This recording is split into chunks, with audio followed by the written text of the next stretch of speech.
राजा के यहाँ बुद्ध का जन्म हुआ। पिता ने ज्योतिषियों को बुलाकर भविष्य पूछा। ज्योतिषी बोले, या तो ये सम्राट होगा और या तो ये साधु बनेगा। एक तरह से देखा जाए तो सच्चा सम्राट भीतर से साधु ही होता है। जब ज्योतिषियों की भविष्यवाणी राजा ने सुनी तो वे घबरा गए कि मेरा बेटा भिक्षु बन जाएगा, साधु बन जाएगा। ऐसा नहीं हो सकता। राजा ने पूछा, क्या कोई उपाय है? क्योंकि मैं चाहता हूं कि राजा का पुत्र राजा ही बना रहे। ज्योतिषियों ने कहा कि इसका लालन पालन व पूरा जीवन बड़ी सावधानी में बिताना होगा।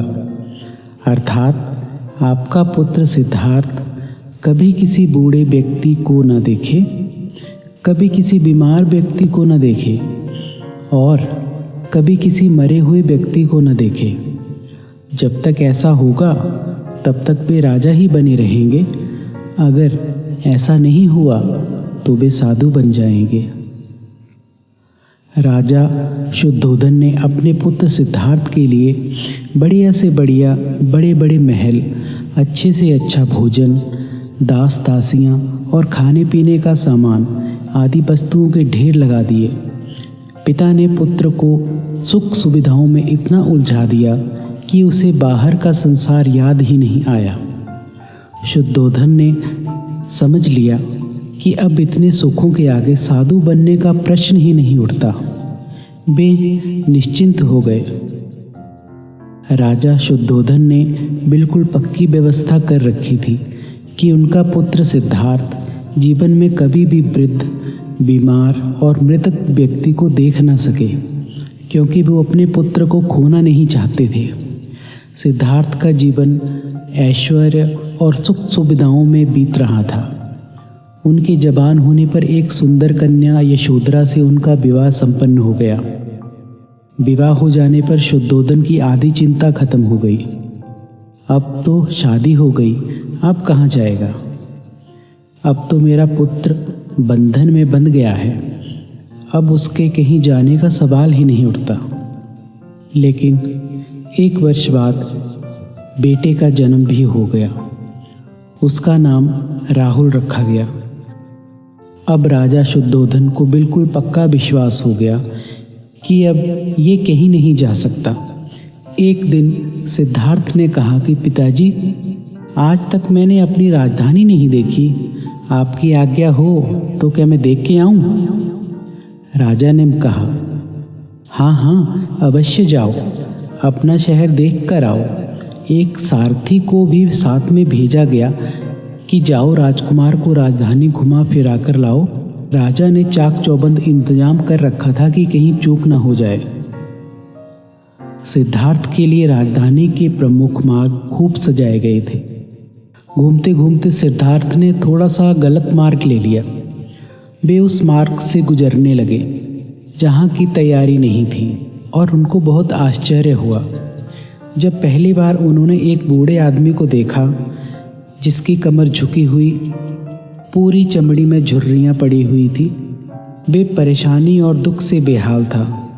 उसकी चाल बहुत ही धीमी थी। बूढ़े की झुकी हुई कमर को देखकर सिद्धार्थ को एक झटका सा लगा और सिद्धार्थ ने सारथी से पूछा, क्या एक दिन मैं भी बूढ़ा हो जाऊंगा? सारथी ने कहा, हाँ राजकुमार, हर व्यक्ति के जीवन में 3 अवस्थाएं होती हैं, बचपन, जवानी और बुढ़ापा। एक दिन तुम भी बुढ़ापे की अवस्था में जाओगे। हे राजकुमार, ये संसार का नियम है, चाहे गरीब हो या अमीर, सबका शरीर शिथिल अर्थात बूढ़ा होता ही है। राजकुमार सोच में पड़ गया। सारथी ने रथ को आगे बढ़ाया तो कुछ दूरी पर एक बीमार व्यक्ति मिला जो रोगों से घिरा हुआ था। उस व्यक्ति को देखकर राजकुमार का मन बहुत ही दुखी हुआ। राजकुमार ने पूछा, इसको क्या हुआ है? सारथी ने कहा, ये व्यक्ति बीमार है, इसलिए ये कराह रहा है। इस संसार में दुख और सुख दोनों हैं। ये अपने अपने भाग्य की बात है कि कोई दुखी है और कोई सुखी है। क्या मैं भी बीमार हो सकता हूँ?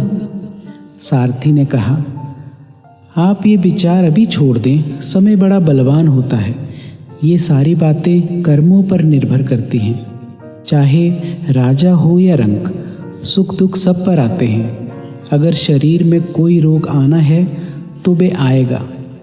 ये सब सुनकर राजकुमार सोच में पड़ गया। सारथी ने रथ को कुछ और आगे बढ़ाया तो सामने से 4 कंधों के ऊपर एक अर्थी को जाते हुए देखा। राजकुमार ने ऐसा पहली बार देखा था। उसने सारथी से पूछा, ये क्या है? ये आदमी मर गया है, ये मुर्दा है। जो व्यक्ति मर जाता है उसको बांधकर शमशान भूमि में ले जाते हैं, फिर वहां पर उसे जला दिया जाता है। राजकुमार ने कहा, क्या सबको मरना पड़ता है? हाँ, सबको मरना पड़ता है। ये मृत्यु लोक है। जो जन्म लेता है उसे कभी न कभी अवश्य ही मरना पड़ता है। तो इसका मतलब ये हुआ कि ठीक इसी तरह से एक दिन मुझे भी मरना होगा। मेरी देह भी मुर्दा होगी और मुझे भी 4 कंधों पर उठाकर ले जाया जाएगा। मुझको भी ऐसी ही रस्सियों में बांधा जाएगा। मेरे भी पीछे पीछे घर के सदस्य रोएंगे, तड़पेंगे और जिस संसार को मैंने इकट्ठा किया है वह सारा का सारा मुझसे छूट जाएगा। इसका मतलब ये हुआ कि क्या एक दिन मैं भी मर जाऊंगा? क्या एक दिन यशोधरा भी मर जाएगी? क्या एक दिन मेरा राहुल भी मर जाएगा? सारथी ने कहा, हाँ राजकुमार, एक दिन मैं भी मर जाऊंगा।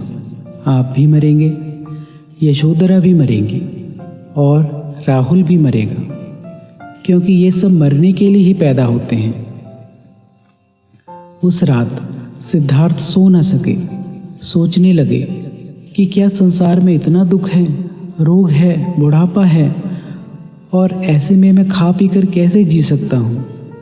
नहीं नहीं, ऐसा मुझसे नहीं हो सकता। मुझे खोजना होगा उस तत्व को जो दुख, पीड़ा और शोक से रहित हो, जो भय, भ्रम और भूल से परे हो, जो अंत आनंद से भरा हो, जिसे पाकर फिर और कुछ पाने की इच्छा ही ना हो। सिद्धार्थ वैराग्य के शिखर तक पहुंच चुके थे। बस उसी रात को उन्होंने घर छोड़ दिया। सारथी से कहा कि नगर की सीमा से दूर ले चलो। नगर के बाहर पहुंचकर सारथी को लौटा दिया। फिर कई दिनों तक वन में चलते गए। एक घने पीपल के वृक्ष के नीचे आसन लगाकर ध्यान में लीन हो गए। तो दोस्तों, ये सिद्धार्थ की बौद्ध बनने की कथा है। समय बड़ा बलवान है।